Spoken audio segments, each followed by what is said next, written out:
1971 সাল থেকে শুরু করি, যখন আমাদের মুক্তিযুদ্ধ হয়েছিল, তখন কিন্তু এমন অনেকগুলো গান আছে যে গানগুলো শুনলে মানুষের মনে একটা স্পিরিট জাগে যে আমি এই গানের মাধ্যমে আমার দেশকে, আমার যে দেশ আছে সেটাকে আমি রিপ্রেজেন্ট করছি।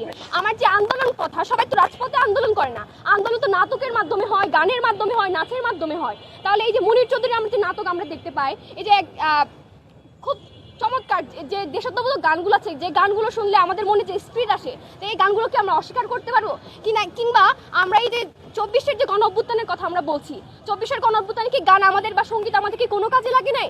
আমরা যখন রাজপথে যখন স্টুডেন্টরা মুক্তির মন্দিরও সোপানো তোলে গেয়েছে, তখন কি সঙ্গীত কাজে লাগে নাই? কিন্তু এখন এই যে এই সময়ে এসে 2025 সালে আমরা এখনো পর্যন্ত এই বিষয় নিয়ে আমাদেরকে কেন কথা বলতে হচ্ছে?